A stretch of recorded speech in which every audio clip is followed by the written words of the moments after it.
We will tear your souls apart.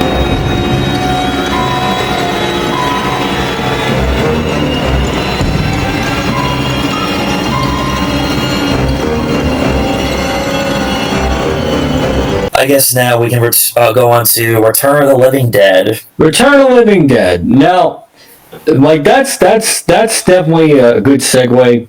Now I love this film just of how I guess you can call this like a non-serious or just a goofy kind of zombie movie. Yeah, absolutely.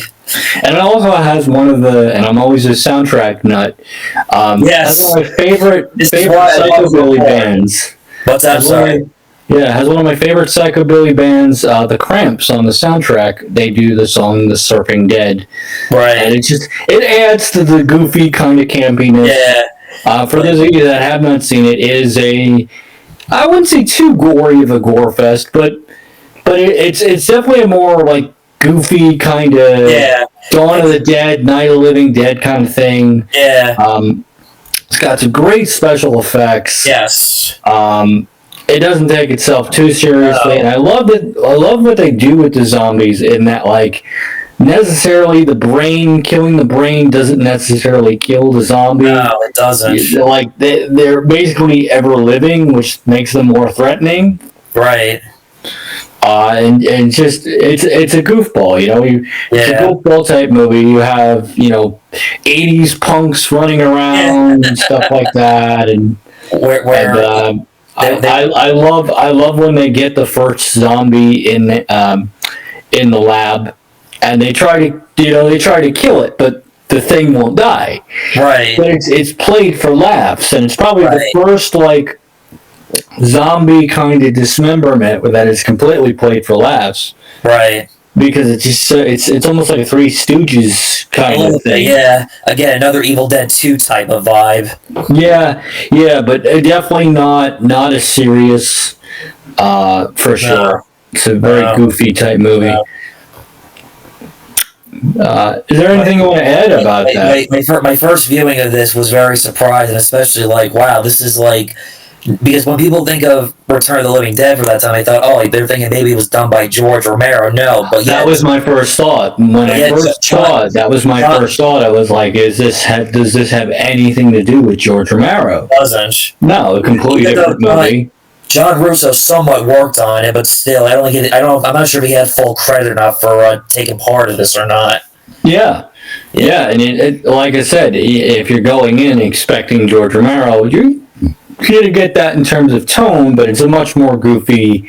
Yeah. I would say lighthearted affair, but to a degree. To a degree. Like I said, it's completely tongue in cheek. Well, especially how you had these, like you said, group of punk rockers that were meeting up with their friend who worked in a factory of dead bodies. And didn't they dance in the graveyard or something like that? Yes. The Lynn Quigley dances naked in the graveyard. Yep. And it's hard to believe that was Quigley, because isn't she primarily a blonde, or at that time was she is a blonde. Farrah Fawcett looking blonde. Yeah, but I guess that was the whole point though, of the character she played. Like she's a heavy metal punk rock chick who I guess you could say was horny. I guess. Yeah. On a side note to Miss Quigley, I had found an interesting piece of media. I think it was called Heavy Metal Workout or something like that, horror heavy metal workout. I think I've heard of that, but I'm just, it sounds... But yeah, it's one of those, factoids of the 80s. You're just like, man, if I didn't think I'd love the 80s enough, here comes something else I love. Just the goofiness and the non-seriousness. Right. Fun. And also, unlike the two characters who worked at the factory, they weren't necessarily bitten by a zombie. It was more like some kind of voodoo spell or something. It was more spiritual kind of. Yeah, it's like I said, more Evil Dead kind of inspired almost. But also they had there was something to do with some science experiment. Yeah. Because the one zombie that they found that was a nuclear kind of experiment. Yeah. the famous brains. Yeah. Yeah. And again, I'll never get over that just effect, the makeup of the zombies. Like they look like zombies. Yeah. And just totally. that this movie, along with The Thing, is definitely a masterclass in why practical effects will always be good, if not better than CGI. Right. No, totally. Especially like you said, it was a very like interesting, like unique twist of what they did with the zombies. Like it's not like how in Romero's zombies they get shot and they die. It's more they're a little bit. There's no way to kill them. Right. They're very complicated to kill. They're not easy to kill. Right. Yeah, and they crave brains more than they do like the heart, the liver, the muscles. They're more the kind of traditional. I wouldn't say traditional zombie, but yeah, the more the traditional like zombie saying. I think they coined the whole like zombies eating brains kind of thing that we always associate with them in fiction. Right. Right, and even though despite this is not Romero, but yet they still like make a reference to George Romero when there's a scene where the new employee and the guy who's like where he's in training, who was mentoring him, saying like, "Did you ever see that movie Night of the Living Dead? Supposedly it was a true story. They wanted to cover it up." Well, I do like that wink and a nod. Yeah, and I think that's why a lot of people, when they watch this movie, they think it's part of the Romero series. Which, I mean, you can kind of, for fun, like, make that fan connection as we do. Yeah. But, it's not really. It has nothing to do with anything George Romero. But I do like that wink and a nod. I forgot about that, actually. Yeah. Well, because I watched it last night for preparation for this, so, it was nice to be fresh. Right. Yeah.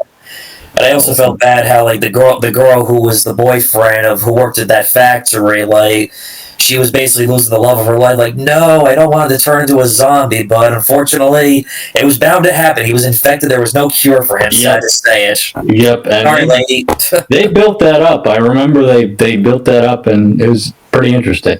Oh, it was, and I also think it's funny how like these punk rock were they teenagers or it's teenagers by 80s logic. Well, anyway, by 80s logic. Besides the point, basically it was like the last thing they expected to be the heroes, where they had to stop and save the world. Yeah, it's definitely a classic in that regard for sure. Yeah, Miguel Nunez is cool in it too, and yeah. But when you watch the film, even though it's not real, it has. You can compare it a little bit to like Night of the Living Dead to some degree, with like similar like the elements of like the scenes that. Yeah, it's there. It's like, there. There's a lot of wink and nods to Night of the Living Dead. Right, like when when the zombies are trying to get in the warehouse, they're like trying to cover it up or block it. I'm like a little Romero. Yeah, a little bit. Yeah. And I read that supposedly Romero was offered to direct this, but what happened was they were trying to contact him, but he didn't get the message, I guess. Oh, what could have been, but like I said, it's a great film. Absolutely, it really is. For those of you who have not seen it, go see it. It's definitely especially a zombie classic. Knowing you, Wolfman Sam. Horror, heavy metal, your alley, right up your alley. Oh yeah, like I said, it was the movie that was responsible for introducing me to bands like the Cramps and other bands on that soundtrack. But yeah, it's that constant ping pong match between punk rock, heavy metal, and horror. It's peanut butter and chocolate. Right. My favorite combo. But I also read that despite how even though this film has a big following, but during the making, it sounded like a nightmare because of the actors did not get along with Dan O'Bannon because saying he was difficult. Right. I remember. Especially they're making this in a cemetery and it's raining. Of course, it's going to be a pain in the ass. Yeah. And like I said, weather conditions, all that stuff, and I would imagine every time they would have to reset or reshoot a scene. Yeah, but believe it or not, Lynn Quigley said she was okay. Like she was one of the few actors that got along well with him, didn't have any problems with him whatsoever. I guess depends on who you work with. I guess. I guess it depends. Kudos to Lynn for having a decent working relationship with Dan O'Bannon. Yeah. Yeah, go figure. Yeah. Yeah, and also suppose I don't know how true this is. The scene when she's dancing topless in the cemetery. I heard a different I'm not sure it was the original song they used when it came out. In recent years with home video, they've had to re-edit it because of a certain music copyright. But who knows? Yeah, who knows? It's just one of those you'll never know the answer about how when people saw it back in the '80s. What was the original song? Who the hell knows? Who knows? Yeah. Interesting trivia right there, but I don't know how 100% accurate that is, or what the real song is in that scene. Yeah, that would have to be something you'd have to research, and that's something for the fans to find out. Honestly, yeah, because that's the problem. Even though despite certain a movie or show, when it comes to the music, it's always the legal BS stuff they have to solve.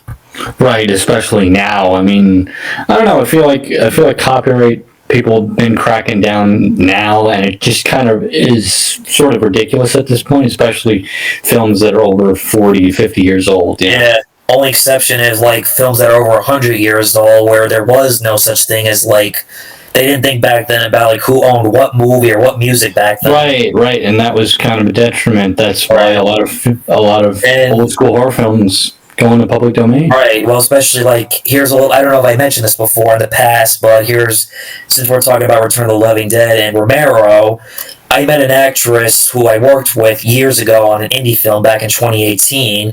Right. During the making of the film, I was talking to her, acquainted with her, getting to know her. She was a very nice, friendly, chit-chatty lady. She asked me, what are your hobbies and interests? I said, I love horror movies. And she asked me, did I ever see Night of the Living Dead? I'm like, yes, I did. And she told me she knew Dwayne Jones.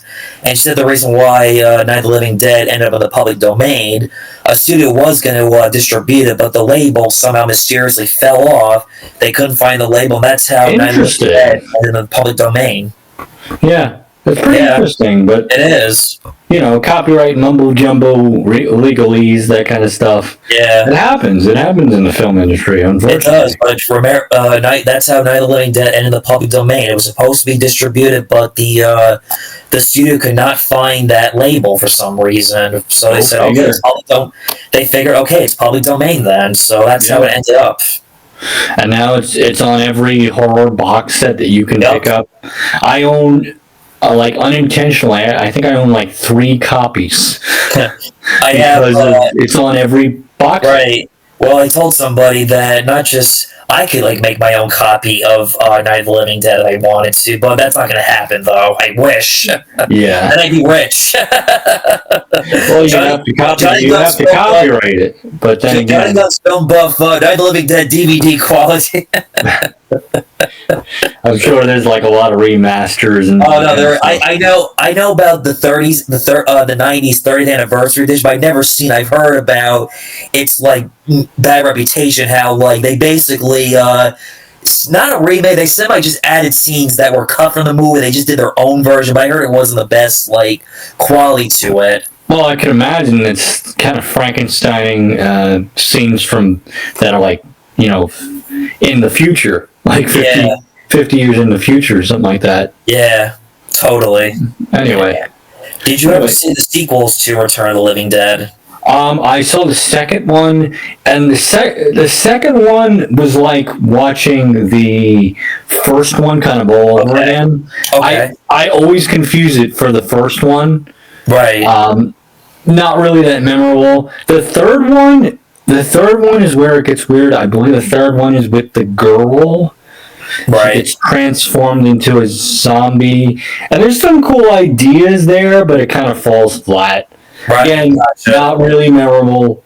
Not really, other than the girl kind of having a cool design and sort of being a semi-interesting character. Other than that, it's not really that memorable. Gotcha. Because I've never seen any of the sequels, so I can't make a comment on those. Yeah, I mean, in my personal opinion, they're not really worth the watch, but I know people like the third movie. Right. Junk food movies. Yeah, junk food movies. Yeah. Nothing wrong with that. Nope. Like I said, maybe I'll check them out for curiosity, but will I do videos on them? We'll see. Eh, I make no promises, people. another time, another Yeah. eon, or I couldn't find the words. That's okay.